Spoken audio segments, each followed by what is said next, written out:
Olá para todos. Nós vamos dar continuidade ao nosso curso de Filosofia da Religião. Hoje nós vamos entrar um pouquinho e tratar mais, né, sobre a questão do existencialismo e como o existencialismo ele trata a questão da religião. Então, assim, como eu falei anteriormente, o existencialismo, eu fiz uma metáfora para que as pessoas pudessem entender que o existencialismo ele não é uma corrente homogênea de pensadores. Então, não são pensadores que pensam iguais, que estão nas mesmas épocas e que um deles cunhou o termo existencialismo. Na verdade, se a gente for procurar ao longo da história o termo existencialista, nós vamos perceber que vários pensadores não se colocavam como tal e aqueles que, alguns dos que tiveram acesso ao termo, sequer aceitaram que suas obras fossem colocadas dentro desse guarda-chuva. Contudo, é inegável que hoje o termo passa a classificar um grupo de pensadores que, de certa forma, abordaram a questão da existência dentro das características que eu falei na aula anterior, tá bom? Então, hoje a nossa aula de hoje vai falar sobre um filósofo existencialista que é o Kierkegaard, que é muito conhecido entre boa parte das pessoas que são aí que estudam essa vertente, tá? Então, o que nós vamos abordar do Kierkegaard hoje? Antes da gente começar sobre essa questão, vamos entender que o existencialismo de Kierkegaard, ele é um existencialismo cristão. Então, a perspectiva que o Kierkegaard tem sobre esse indivíduo é centrado dentro da concepção de Deus, de indivíduo, colocando essa questão no centro da reflexão que o Kierkegaard vai fazer sobre a existência. Então, a gente sabe, só para a gente repensar, refletir, retomar, no encontro anterior nós falamos sobre nomes como Kafka, Camus, o próprio Kierkegaard, a Simone de Beauvoir, Dostoiévski, Heidegger, Nietzsche, poderia colocar outros nomes aqui. Hoje nossa aula é sobre o Kierkegaard. Provavelmente essa aula não vai conseguir abarcar questões que nós gostaríamos que fosse feito. Então, o que eu vou fazer? A gente começa hoje, começamos agora por essa aula. Qualquer coisa eu faço um corte nela para ela ficar com um certo tempo e depois passamos para uma aula 2 ou 3 ou 4 do próprio Kierkegaard. O importante é que você compreenda a perspectiva de abordagem do próprio Kierkegaard. Um pensamento muito interessante do Kierkegaard é quando ele diz o seguinte, que a vida só pode ser compreendida olhando-se para trás, mas só pode ser vivida olhando-se para frente. Então, um pensamento aí do nosso filósofo, para a gente começar a entrar em suas perspectivas e nas suas reflexões. O que ele vai trabalhar com uma série de conceitos, entre eles o conceito de angústia, que vai provavelmente ser o título dessa aula. E nós abordaremos o conceito de angústia. Ao invés de um conceito patológico, etc., etc., nós vamos ver que o conceito de Kierkegaard dentro do existencialismo é, muda principalmente a forma como ele é abordado hoje. Então, entre os psicólogos, como uma espécie de patologia, etc, etc. E nós vamos ver aqui como é que Kierkegaard define o seu conceito de angústia. Então, assim, para a gente avançar na questão do Kierkegaard, a primeira questão que vai estar posta aqui é o problema que Kierkegaard se propõe. Então, assim, o que o Kierkegaard tem em sua filosofia de existencialista?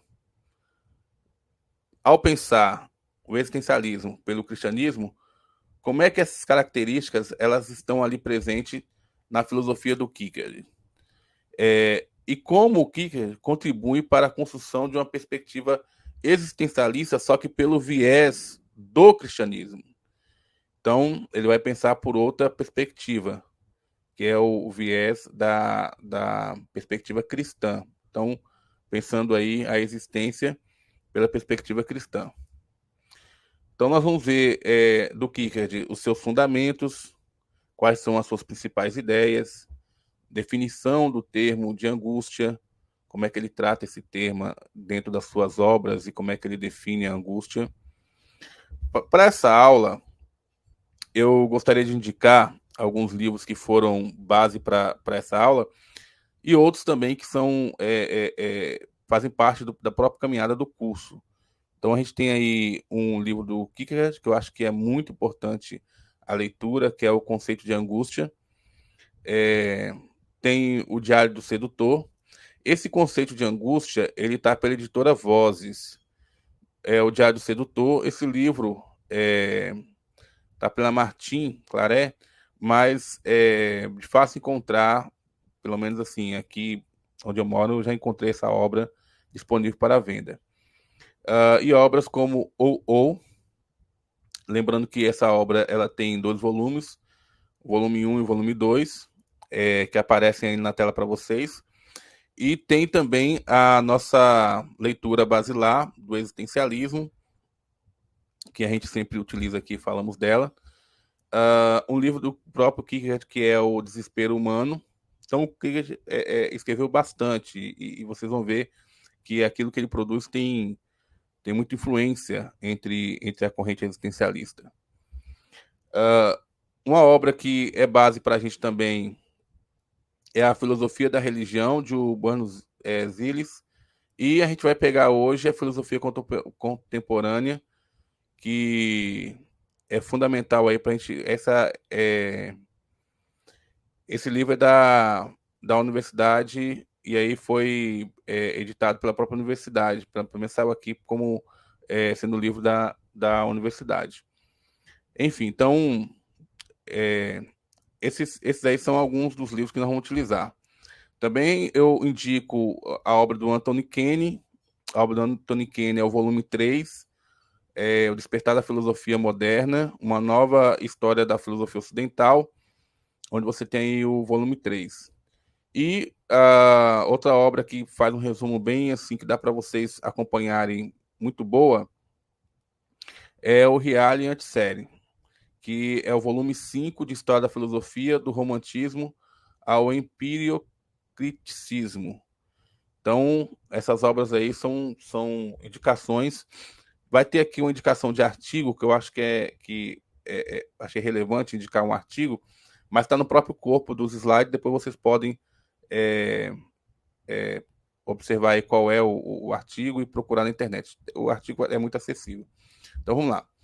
Então, quem foi Kierkegaard, onde viveu, quando nasceu?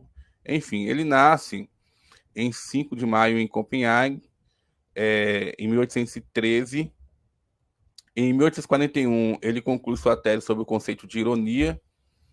Em 1843, ele publica um livro chamado Temor e Tremor, ou, que é colocado como um fragmento de vida. Em 1844, ele publica Migalhas Filosóficas e o Conceito de Angústia, que uma dessas obras vocês viram lá atrás, já aparece aí nos slides. Em 1851, ele faz a publicação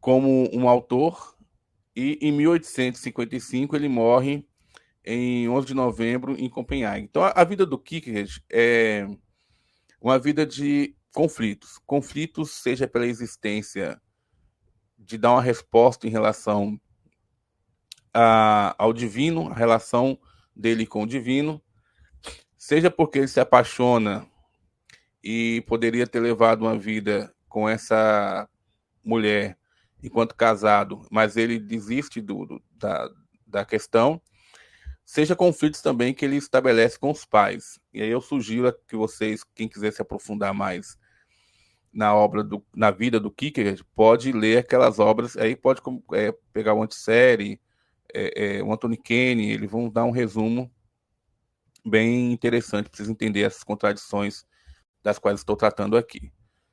Certo? Então, os temas que serão abordados nessa aula será o Kierkegaard no que compete à sua vida e suas obras, e aí nós vamos, quando nós falamos de vida e obra, nós estamos tratando da possibilidade de pegar aqui, principalmente, os principais conceitos que o Kierkegaard ele vai trabalhando. Ele tem uma estátua, que é essa estátua aí, que, se não me engano, está na universidade, em uma universidade. Essa estátua aí é do Kierkegaard. Enfim, está aí no slide. Vamos pegar aqui as principais. Quando nós falamos de vida e obras, nós vamos falar diretamente da vinculação aí de algumas categorias, principalmente a categoria de indivíduo.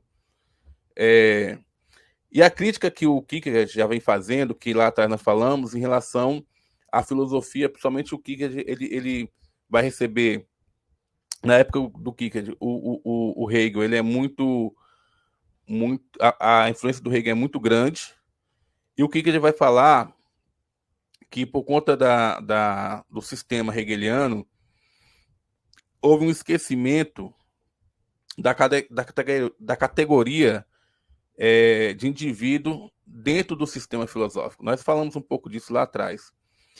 Depois nós vamos falar sobre a questão do indivíduo enquanto transcendente e tratar do existencialismo de Kierkegaard por uma perspectiva cristã.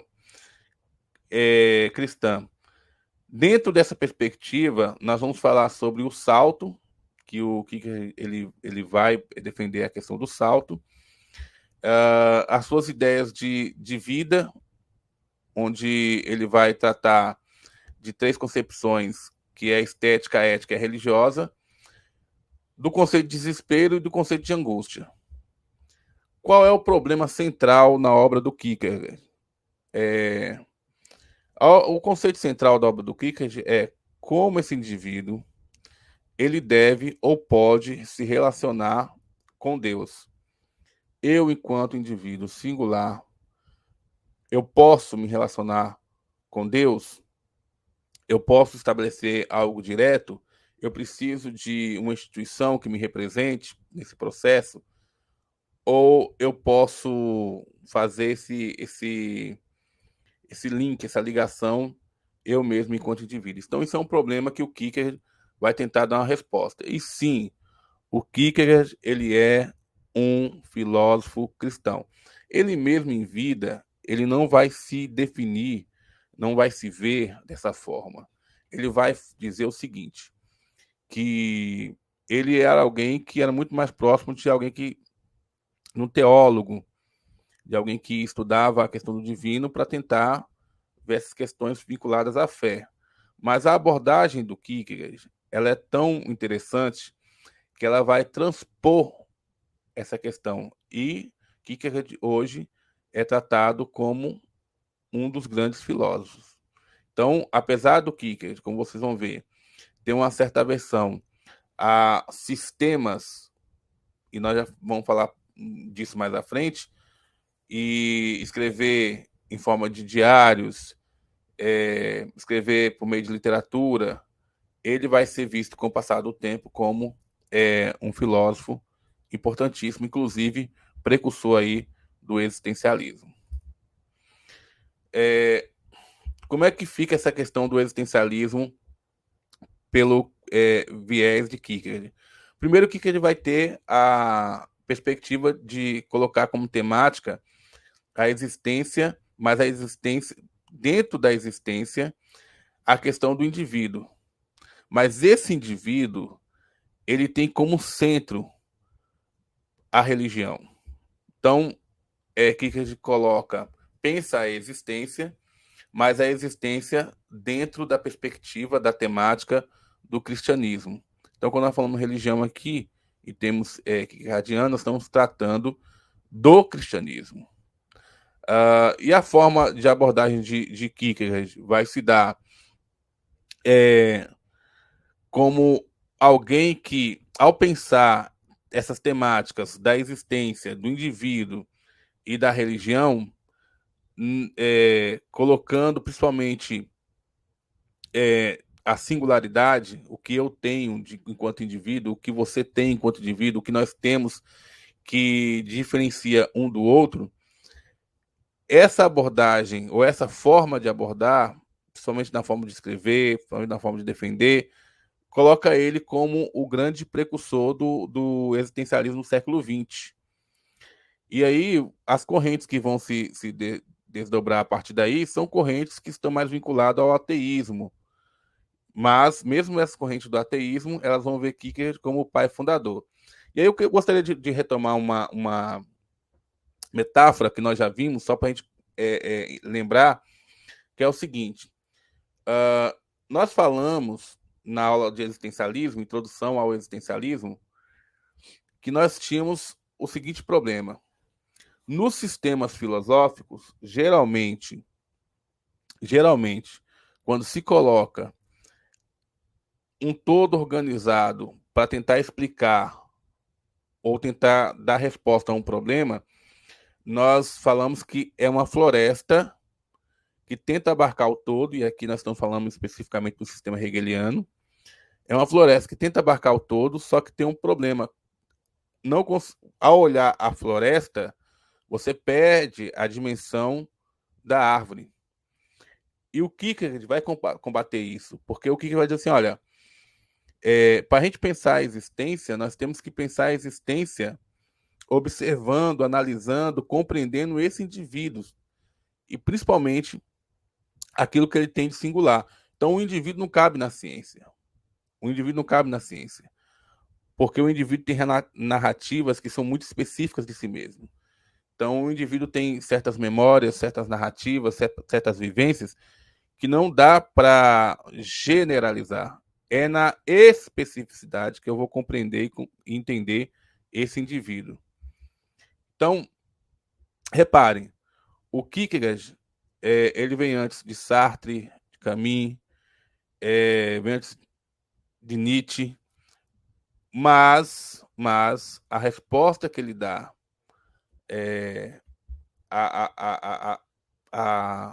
ao pensar a vida, lembrando que nós vimos vamos ter uma aula sobre Nietzsche, mas lembrando que anteriormente eu tinha falado sobre Nietzsche dando a introdução para a gente entender a corrente existencialista, o coloca dentro desse guarda-chuva, de que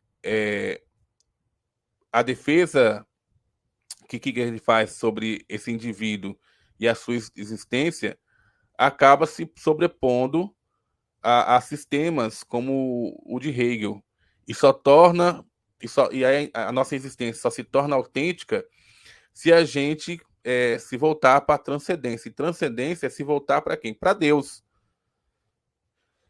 que não pode ser abarcado, não pode ser compreendido, como pensava Hegel, pela racionalidade humana. Então, não é pela razão que você vai compreender, entender e alcançar a perspectiva do divino.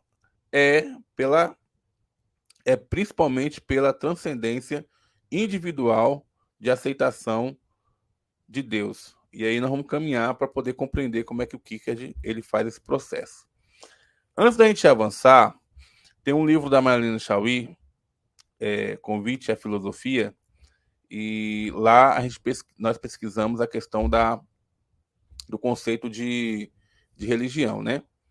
E o conceito de religião, que a Marina Chauí traz, é interessante porque é o seguinte: a palavra religião, ela vem de religio, que forma um prefixo re. O re, então assim, religião, o re quer dizer outra vez, de novo. E o verbo ligare quer dizer ligar, unir, vincular. Então, a religião é um religare, é uma religação do indivíduo com Deus. Repare que nessa definição da Chauí, a gente está se aproximando bem daquela concepção de que o indivíduo é o indivíduo com o vínculo com o divino. Então, voltando aqui, ao pensar a religião, ela é uma religação do homem com Deus. E é nesse sentido que o Kierkegaard vai tentar religar um indivíduo ao divino. Então, religião é uma nova ligação com Deus. Então, para o Kierkegaard, por conta das instituições, por conta do racionalismo exacerbado, por conta do cientificismo, por conta dessa crença demasiada na ciência, por conta dessa crença demais nesses sistemas que se dizem dar uma resposta total, desculpa, vão dar uma resposta de pegar a totalidade e explicar para o indivíduo concepções como o divino. Por conta disso, o que vai dizer? Olha, precisamos de uma nova religação com Deus. Uma religação que não passa pelo esse sistema que apaga o indivíduo, uma religação que não passa pela concepção de cientificismo, que muitas vezes o cientificismo, com suas explicações, vocês vão ver lá na frente, acaba retirando essa possibilidade do indivíduo de alcançar o divino, e também essas instituições religiosas, na forma como eles estão estruturados, muitas vezes afasta mais o indivíduo de Deus do que o coloca próximo. Eu não vou dar exemplos aqui contemporâneos, porque não é mais você aí que está fazendo o curso. Eu peço que você faça esse movimento de pensar como está estruturado as instituições religiosas na atualidade, independente de qual credo você venha seguir, não importa. Ou se você não venha seguir credo algum, seja um ateu, ou um cético, ou se você... Independente... Observe como as instituições... Será que as instituições elas estão conseguindo fazer esse religare? Será que as instituições estão conseguindo fazer essa ligação do homem com o divino? Será que elas são e continuam sendo esse link? Para o Kierkegaard, não. Para o Kierkegaard, essa ligação, esse link, esse laço, essa ponte, ela... Então, por isso que o Kierkegaard está pensando aqui, e volto a dizer, na perspectiva do indivíduo, na perspectiva de pensar a existência do indivíduo com e para o indivíduo. Então, quais são os principais conceitos de Kierkegaard? Primeiro é o conceito de salto. Esse conceito de salto é um conceito fundamental no próprio Kierkegaard. E Kierkegaard vai trabalhar os 3 estágios. Que esses 3 estágios são esses? Os 3 estágios, eles são o estético, o ético e o religioso. Nós vamos falar sobre o salto. Não sei se vai dar tempo de falar nessa aula, mas se ela ficar um pouco longa, aí como falei anteriormente, eu vou dividir para ficar melhor, você assimilar melhor o conteúdo. Mas a gente tem o salto, a gente tem os 3 estágios, onde você tem o estético, o ético e o religioso. Kierkegaard não está falando de uma pessoa específica, ele está criando aqui um tipo para você compreender e entender qual desses você está mais próximo, ou qual desses você vem encarnando, qual desses você vem colocando para si, qual desses você vem incorporando. Enfim, então os 3 estágios são estético, ético e religioso. E aí a gente vai falar um pouquinho sobre o conceito de desespero e o conceito de angústia. Como eu falei anteriormente, né, que vai trabalhar sobre a questão do indivíduo. E aqui um fragmento da obra do Kierkegaard que está lá nos seus diários. Kierkegaard vai colocar assim: se eu devesse encomendar um epitáfio é aquilo que se coloca quando a pessoa ela vem a falecer, aí você coloca lá no túmulo da pessoa, coloca uma frase: para meu túmulo, não pediria mais do que aquele indivíduo, ainda que agora essa categoria não seja compreendida. Por que ele está dizendo que essa categoria não está sendo compreendida? Porque no período em que ele viveu, a filosofia hegeliana é muito forte. Muito forte. As pessoas querem tratar e pensar, ou pensam, né, através da perspectiva hegeliana de ter um sistema um todo organizado que explica a realidade. Nessa questão, volta lá e lembre da metáfora da árvore. Mas o será mais tarde. Então ele está chamando a atenção que outros que vão vir depois dele vão compreender o que ele está dizendo e vão, de certa forma, seguir essa premissa da questão do indivíduo. Com essa categoria, o indivíduo, quando aqui tudo era sistema e em cima de sistema. Tem um erro de grafia, mas ok. Sistema em cima de sistema. Eu tomei, polemicamente, o sistema como algo e agora não se fala mais de sistema. Então, que é uma crítica que ele está dizendo, né? Ó, tomei o sistema como algo e agora não se fala mais de sistema. Por quê? Porque ele está dizendo, de certa forma, que aquilo que ele está prevendo vai estar acontecendo, que é o quê? Depois vocês vão ver mais para frente como é que o Kierkegaard vai fazer uma crítica ferrenha à filosofia, principalmente a filosofia ocidental. Então vamos lá, a categoria do indivíduo é a possibilidade de uma ética cristã em Kierkegaard. O existencialismo kierkegaardiano tem como meta, ou seja, qual o caminho, qual o objetivo, tornar o homem consciente da importância de se tornar um ser único e singular.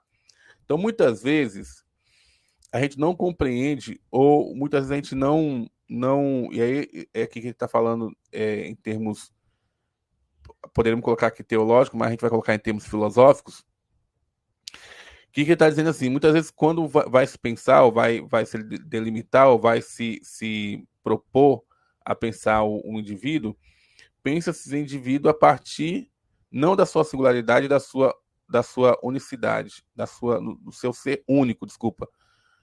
Não pensa na sua singularidade e não pensa esse ser como único. Então, eu sou o André, se eu morrer, existe outros André? Existe, mas existe certas características em mim que me diferem de todos os outros. Esse material, ele é um artigo de Pinto que foi publicado em 2021 e aí está na página 1. Se vocês colocarem lá na internet a categoria do indivíduo e a possibilidade de uma ética cristã em Kierkegaard, vai aparecer esse artigo na sua totalidade. Eu indico que vocês leiam, é um artigo muito bom, que traz uma definição bem apurada aí do conceito de indivíduo, principalmente na sua singularidade e na questão do cristianismo. Então, assim, no caminho para tornar-se indivíduo, deve o homem assumir a existência, e é outra. Então, quer dizer, quando eu assumo a minha existência enquanto ser único, que eu tenho, um exemplo, o que eu tenho de singular? Às vezes eu ter sido atropelado e ter quebrado uma perna, isso me torna diferente das outras pessoas, mas não é por ter sido um acidente. Talvez por você ter acontecido alguma coisa com você, não precisa ser nada extraordinário, mas essas narrativas, talvez você, enfim, nunca aconteceu nada de acidente na sua vida, mas você morou em determinado local, depois se mudou, tudo que é singular é que faz você ser quem você é. Então, o que o Gui está dizendo? As filosofias faziam o contrário. Quando elas vão definir o que é o homem, elas partem sempre para dizer assim, ó, o homem é um animal racional. Só que aquilo que diferencia o homem dos animais, e eu vou voltar nisso mais tarde, aquilo que diferencia os homens dos animais é aquilo também que torna o homem iguais entre si, a racionalidade. E aí você pensa o homem naquilo que os padroniza, e não naquilo que os diferencia, que acaba por diferenciá-los. Então, assim, quando você assume essa singularidade, quando você assume essa existência, quando você assume a responsabilidade, porque você ser um ser singular, te coloca a responsabilidade da sua existência, onde você tem que assumir, dentro dessas possibilidades, aquilo que você tem que escolher dentro da sua liberdade. Então, é essa questão que o Kiki está colocando para a gente. Então, e o Kierkegaard, ele se via como um Sócrates na sua época contemporânea. Por quê? Porque o Sócrates, lá na Grécia, Sócrates vai fazer o seguinte: havia um estudo sobre arqué para saber qual foi o princípio de todas as coisas. E um filósofo dizia é o fogo, o outro dizia é o ar, o outro dizia é a água. E o Sócrates vai dizer: não, eu não quero estudar o cosmos, eu não quero, não é isso. Eu quero estudar o homem, eu quero tirar essa concepção de estudar esse princípio e saber, por exemplo, o que é esse homem em termos éticos. Como é que, em vez de eu estudar a física, em vez de eu estudar o mundo físico, eu quero saber o seguinte: quem é esse homem? Como é que ele deve, de certa forma, viver? Como é que ele deve, se comportar? O que que ele tem que fazer, né, estando aqui na Terra? O que que é um homem virtuoso? Enfim, então o Kierkegaard, ele se via como aquele que também tinha como dever mudar a questão da filosofia. Então, assim, se no passado Sócrates conseguiu sair da física e chegar pro ethos, chegar na ética, o Kierkegaard vai pensar pela perspectiva seguinte: é, ao invés de pensar os sistemas, vão centrar agora no indivíduo. Então, o que Sócrates fez no passado, o Kierkegaard se propunha por fazer naquele tempo em que ele viveu. Então, assim, lógico que tanto Sócrates quanto Kierkegaard tentam mudar aí o rumo da filosofia e realmente a influência do Kierkegaard vai ser muito, muito grande. Então, resumindo, né? A filosofia do que nós vimos até aqui. A filosofia de Kierkegaard se coloca principalmente contra Hegel. Então, se a filosofia do Hegel ela é uma filosofia sistemática, é um sistema, a filosofia do Kierkegaard é uma filosofia assistemática. Se a filosofia do Hegel estava preocupada em definir conceitos, é contra esses conceitos que vão, de certa forma, padronizar, unificar, homogeneizar, que o Kierkegaard vai te colocar contra. Então, acaba-se que alguns pesquisadores colocam a filosofia kierkegaardiana pelo viés dos irracionalistas. Então, veja, além de se colocar contra Hegel, como nós vimos até aqui, Kierkegaard também se coloca contra o processo de institucionalização das religiões. Então, assim, para o Kierkegaard, daria para esses indivíduos eles representarem a si mesmo através daquele processo que nós vimos que é o religare. Então, uma concepção de filosofia por essa perspectiva, ela na hora de você tentar falar sobre as particularidades, ela vai ter que ser discursiva, porque cada discurso muda de um para o outro e não vai caber dentro da proposta científica que tenta, pelo menos de um tipo de ciência a qual o Kierkegaard está criticando, que tenta encontrar respostas ou sempre as mesmas respostas para os problemas. Então, ou então uma filosofia que, mais uma vez, coloca e se faz do homem aquilo que o torna igual a todos os homens. Então, por isso que o Kierkegaard se centra nessa categoria do indivíduo, não confundir com individualismo, porque o Kierkegaard aqui está dando uma resposta desse indivíduo, como ele deve viver em relação à realidade que está que ele foi, né, que ele está vivenciando.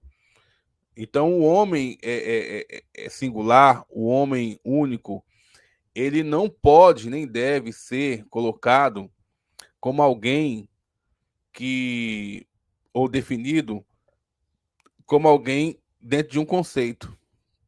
E esse conceito vai abarcar todos os homens. O homem singular, ele vai fazer a narrativa da sua existência como ele é enquanto sujeito único. Por isso que, dentro dessas perspectivas, os diários são muito importantes, os aforismos, porque são propostas que conseguem pegar a singularidade desses seres humanos. Então, você escrever literatura, porque os personagens que estão na literatura contam e narram as suas crises existenciais, e com isso a ciência não consegue pegar esse indivíduo, ou pelo menos esse tipo de ciência não conseguia pegar essa individualidade. Então, assim, por isso que o Kierkegaard vai criticar com perspectiva como a aristotélica.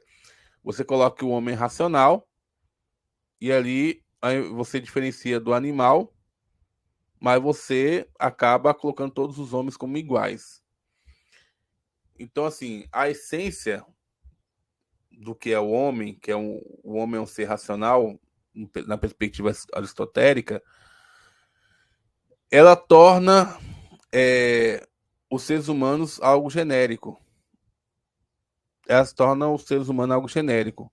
E é necessário ver essas particularidades. As particularidades eu só consigo ver pelas contingências. Então, se eu quero procurar no ser humano, eu tenho que procurar não aquilo que o torna igual a outros seres humanos. Então, se eu falar o ser humano é algo racional, isso acaba colocando os seres humanos como igual. Mas se eu começo a perceber que cada ser humano tem contingências e que essas contingências elas mudam, porque durante muito tempo o que a filosofia quis fazer? A filosofia quis encontrar aquilo que era comum nos homens, aquilo que era comum no ser humano. Só que se você procura o que é comum e aquilo que não diferencia um homem do outro, você apaga aquilo que é contingente, que é aquilo que é específico de uma pessoa, que é a sua vivência, que é a sua história, que é a sua narrativa. E é isso que o que está dizendo. Nós não podemos, em hipótese alguma, aceitar uma perspectiva dessa. Então, com as contingências, não vai dar para fazer ciência. Por que não vai dar para fazer ciência? Por conta disso, porque a ciência não consegue abarcar essa perspectiva.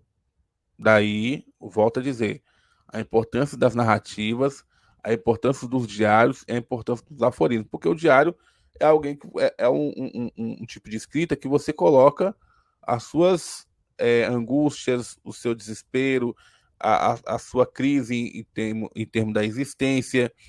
O que é a narrativa? A minha narrativa, por isso que o existencialismo ele vai trabalhar muito com literatura, porque ao narrar a minha história pode ser diferente da sua, e a sua ser diferente de outro. E, e essa diferença é que nos torna singular. Essa diferença que, e muitas vezes isso foi ignorado dentro do campo da filosofia. Então, dentro da perspectiva de Kierkegaard, a essência, só um resumo, né, daquilo que a gente viu até aqui. Então, dentro da perspectiva kierkegaardiana, a essência são os atributos que, por serem generalizantes e necessários, acabam nos tornando iguais, nos padronizando. Então, o fato de a gente ser um ser racional. Então, isso coloca todos os homens na mesma perspectiva. Mas se eu digo e coloco que é necessário dar ênfase aos atributos que são contingentes, que mudam de pessoa para pessoa e que são e que nos individualiza, aí sim eu consigo abarcar e mudar aquela perspectiva de que, ao invés de ver a floresta, eu vou vou me concentrar na questão da árvore. Por isso que Kierkegaard vai falar do indivíduo enquanto transcendente. O indivíduo enquanto transcendente. E a transcendência aqui é a transcendência para Deus. Para para vocês, numa linguagem bem simples, imanente é aquilo que vem para dentro, transcendente é aquilo que vai para fora. Então, transcender aqui é lançar-se para Deus. E o indivíduo para aqui, que ele por isso que a perspectiva kierkegaardiana da existência, repare, ele critica todo o sistema, ele fala da importância de pensar no indivíduo, mas ele volta-se para o indivíduo e quando o indivíduo, quando ele senta-se no indivíduo e fala, olha, esse indivíduo para diante ele vai falar depois da angústia, a gente vai ver aqui, diante dos problemas que ele vivencia, ele deve voltar-se para o divino. Então, assim, em uma perspectiva kierkegaardiana colocada nos diários e reportada a real e antissérie. A existência corresponde à realidade singular, ou seja, aquilo que é tratado e voltado ao indivíduo. O indivíduo, um homem singular, não tem certamente uma existência conceitual, que foi o que eu falei anteriormente. Quando você coloca o homem como ser racional, para você encontrar esse indivíduo, onde está o indivíduo aí? Você perde o indivíduo. A filosofia se interessa pelos conceitos, tá vendo? Ela não se preocupa com a existência concreta, com esses homens de carne e osso, que sou eu, que é ele, que é tu, em nossa irrepetível singularidade. Então, eu vou morrer um dia, mas eu vou morrer enquanto indivíduo. Quando eu morrer, não vai morrer a humanidade. Quando você morrer, não vai morrer a humanidade. E ao se ocupar com o conceito, ao se preocupar com esse homem geral, esquece-se que a tua existência não pode ser definida, não pode ser resumida dentro de um conceito. Então, para o indivíduo cumprir a sua existência, para o indivíduo se fazer enquanto indivíduo, quando ele pensar na sua existência, ele precisa realizar a sua transcendência. E a transcendência é a transcendência verdadeira, a transcendência que Kierkegaard defende, é a transcendência que volta-se principalmente para o cristianismo. Então, veja, o Kierkegaard, ele consegue, de forma... Ele não faz um sistema, não é essa a preocupação dele, mas ele consegue fazer uma crítica muito grande à forma como a filosofia, até então, estava tratando os problemas que estavam postos, seja no campo do hegelianismo, seja no campo das instituições religiosas, das quais havia uma grande dificuldade de pensar e de se centrar no indivíduo, seja também na própria antiguidade. Então, o que traz uma nova perspectiva. Nós não vamos mais pensar da forma como nós pensávamos. Agora nós vamos procurar outro caminho que lembra do Nietzsche, a perspectiva do Nietzsche. Vamos pensar outro caminho e esse caminho que nós vamos pensar vai se centralizar no eu, mas no eu numa proposta de religare. Então eu estou pensando na minha existência numa perspectiva de religare da minha pessoa com Deus, de religare, de me reportar principalmente ao divino, que é uma religação. Então, o que traz essa proposta da gente conseguir, da gente poder pensar e se realizar dentro da perspectiva cristã. O que vai acontecer depois do que... vai vir vários... Vocês vão ver aí várias propostas de se fazer uma, uma resposta sobre Deus, principalmente pelo ateísmo. Então você tem aí Forba e o conceito de alienação. Você tem aí o Nietzsche dizendo que Deus está morto. Você tem aí o Marx, que vai tratar da religião como ópio do povo. Você tem o Sartre dizendo que a existência precede a essência. Então, uma vez que nós somos lançados no mundo, não é Deus que vai poder fazer nada por nós, somos nós que temos essa liberdade de ter que ter também em si a responsabilidade de fazer nossas escolhas, criar um projeto para poder atuar no mundo. E se você fica colocando a culpa em um e outro, você está agindo por má fé. Ah, meus pais, é má fé. Ah, o Estado, é má fé. Ah, mas eu não tive como estar aqui, má fé. Enfim, então você vai ter uma gama de filósofos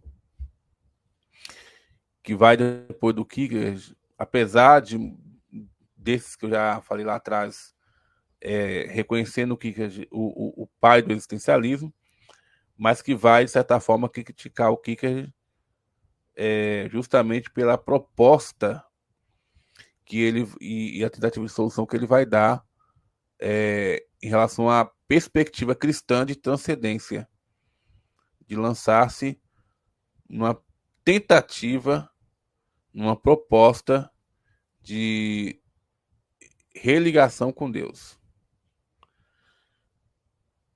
É isso. Então, repare, para o Kierkegaard, que nós estamos falando aqui do Kierkegaard, mas precisamos fazer esse link para a gente entender como ele se liga a outras pessoas. Você não precisa de Hegel. Você não precisa da igreja. Você não precisa de uma ciência que te apague enquanto ser humano. Se você quer pensar a sua existência, você pensa a sua individualidade, você pensa a sua transcendência, que é o religarem de você com Deus. E nesse processo de religarem, é você justamente entender e voltar-se para Cristo. Beleza? Então, vamos lá. Para o Kierkegaard, o indivíduo é a base do cristianismo. E o cristianismo só pode se realizar pelo indivíduo. Então, vamos pensar aqui, né? Só organizar aqui. O que fundamenta a fé cristã? São aqueles que têm fé em Cristo. Se aqueles que têm fé em Cristo, eles são a base do cristianismo, é essa fé que fundamenta, que é o cimento, que é a construção para que esses indivíduos possam se lançar sem precisar de nenhuma muleta, sem precisar de nenhum ópio para a fé cristã. Então, o conceito de transcendência de Kierkegaard é que todos os homens que são cristãos, ele tem como fundamento a fé na revelação de Cristo. Kierkegaard não está falando aqui se você acredita na concepção na concepção de Cristo. Ele não está perguntando para você se você tem essa crença na perspectiva de Cristo. Porque se você não tiver, você automaticamente não é cristão. Ou seja, vamos entender isso aqui melhor. O que o Kicker está colocando é da seguinte forma: você só pode ser cristão se você acreditar em Cristo. Ah, mas eu preciso de uma prova. Não, você tem que ter fé. Se você não tem fé, você não é cristão. E essa proposta do Kierkegaard, ela já traz em si um conceito que nós vamos trabalhar na outra aula, que é o conceito de salto. Então, um exemplo. A fé não é algo que tem que ser provado, não é algo que tem que ser colocado para você. Porque a partir do momento que você precisa de uma prova para ter fé, você já não tem mais fé. Ou seja, a fé é esse salto que você dá acreditando naquilo que as pessoas que estão embriagadas da razão, da ciência e até de uma religião que muitas vezes se institucionalizou, não consegue dar como resposta. Então, se você tem fé, você não precisa ter prova, você precisa dar o salto. E o que eu vou dar aqui um exemplo de bem para ficar bem melhor para vocês compreenderem. Quando Deus pede a Abraão que leve Isaac no monte e que faça um sacrifício, Abraão não não questiona Deus. Ele sobe o monte, ele sabe que ele vai ter que fazer o sacrifício de Isaac, e Isaac pergunta para quem não sabe da história, Isaac é o filho de Abraão. E Isaac pergunta ao pai para onde eles vão. O pai sabe muito bem qual vai ser o fim do seu filho, mas ele leva o seu filho praticamente até a última consequência. Por quê? Porque aí você tem fé. A fé é isso. Se Abraão dissesse para Deus, olha, eu preciso de uma prova de que eu preciso sacrificar meu filho, etc, etc, já não era mais fé.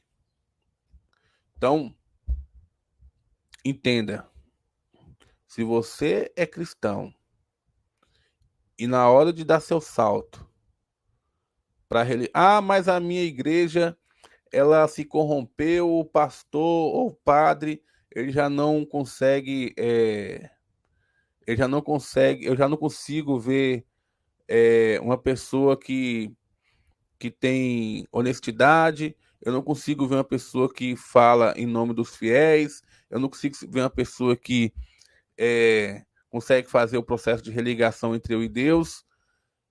Se você fica procurando muleta para poder reafirmar a sua fé, então você não tem fé. Você está indo para a igreja para mentir para você e para todo mundo que está lá dentro, inclusive para Deus. Para o Kierkegaard, pensar a existência em uma perspectiva existencialista é você se pensar enquanto indivíduo. Voltando a Abraão, quando Abraão sobe o monte que ele vai, enfim, matar o seu filho, o que acontece? Aparece um anjo e diz para ele, e ele não precisa fazer o sacrifício. Mas se tivesse que fazer, ele ia fazer.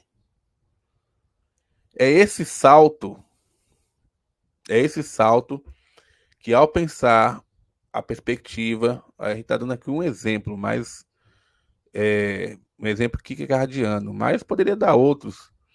É esse salto que Deus quer de você. É um salto sem que você precise de provas. Aí você pega e diz: ah, mas a ciência já provou que por meios arqueológicos, cara, esquece. Esquece isso. Sabe por quê? Porque a fé não pode estar ancorada na ciência, porque a ciência é generalista. A ciência não vai pegar a sua singularidade. A ciência não vai pegar a sua especificidade. A ciência não vai abarcar você enquanto indivíduo. A ciência não vai pensar a sua existência. A ciência vai pensar algo geral que vai tentar provar a existência de Deus. Então, se você vai por essa prerrogativa, também está fadado ao fracasso. Mas Hegel formulou um sistema, um todo organizado, onde tem um Geisten, ou seja, um espírito, que esse espírito entrou em contradição consigo mesmo e criou a realidade. Dessa realidade, dessas contradições, nós temos os seres humanos. E esse espírito, que é o Geisten, se manifesta nos homens, e os homens, e a marcha da história, graças ao espírito, vai para frente. Esquece. Sabe por quê? É isso que o Kika está criticando. Essa tentativa de sistematizar, essa tentativa de provar, essa tentativa de falar, definir, criar categoria, de provar a existência de Deus. Então, para Kika é o seguinte: você, se você tem fé, você precisa dar um salto, e esse salto é justamente, muitas vezes, não ter como provar a existência de Deus, porque Deus é fé. Por isso, muitas vezes é algo que aqueles que criticam Kierkegaard são justamente aqueles que estão afastados de Deus. O cara sequer tem fé e critica Kierkegaard justamente porque não consegue ter a fé. Então, a fé é você acreditar em algo que não pode ser provado. E você não quer saber de provas. Você tem fé. E essa fé tem que ser inabalável. Isso tem que ficar bem posto. Por quê? Porque não podemos, ou não faz sentido, a gente colocar como pressuposto ou como fundamento que o Kierkegaard criou aquilo que ele tanto combatia, que é um sistema que tenta explicar a questão do divino. Não. Por Kierkegaard você não tem que ficar tentando provar a existência de Deus. Isso é um religar, é uma religação entre você e Deus. É uma religação entre você e Deus, que vai acontecer se você tiver a coragem de viver a fé e de dar esse salto. Imagine, vamos supor, fazer aqui uma metáfora. Tem um conto que é interessante, que eu vou terminar com ele aqui. Eu vou resumir de uma forma bem simples. Um alpinista tentou subir uma montanha, e aí, quando ele subiu a montanha, estava muita geada, e a visibilidade estava ruim. Em determinado momento, ele escorrega, tem todo o procedimento lá, e ele fica pendurado, porque a queda foi muito complicada, e ele fica pendurado. Ao ficar pendurado, ele roga por Deus, e ele escuta dizendo: corte a corda, corte a corda. E ele não corta. Ele fala: meu Deus, mas como é que eu vou cortar a corda? Se eu cortar a corda, eu vou morrer. E ele escuta: corte a corda. E meu Deus, eu preciso que o Senhor me ajude. E ele foi encontrado morto, é, mais ou menos aí poucos, a um metro do chão, um metro e meio do chão, porque não quis cortar a corda. Então, assim, a fé é isso. A fé é você cortar essa corda, tirar, sabe? Não ficar procurando muletas na ciência, não ficar procurando muleta no sistema hegeliano, ou em outro sistema, não ficar procurando explicações que vão fazer você ficar de forma homogênea. A fé é a sua singularidade. Como diz a Bíblia, a fé, a salvação, ela é individual. Então, você que precisa ter essa crença, você. Ah, mas eu não consigo acreditar. Pô, você não consegue acreditar porque você não consegue dar o salto porque você está longe de Deus. Porque se você tivesse fé realmente, você dava o salto. Se você tiver fé realmente, você vai cortar a corda. Se você tiver fé realmente, você vai subir com Isaac e vai fazer o sacrifício. A não ser que o anjo o impeça. Mas a partir do momento que você passa a questionar ou tentar fazer explicações racionais para justificar a sua falta de fé, você está longe de Deus. Pode procurar. Procure em si que você está longe de Deus. Enfim, hoje a gente explicou aqui então um pouquinho na questão do Kierkegaard. Essa aula foi Kierkegaard parte 1.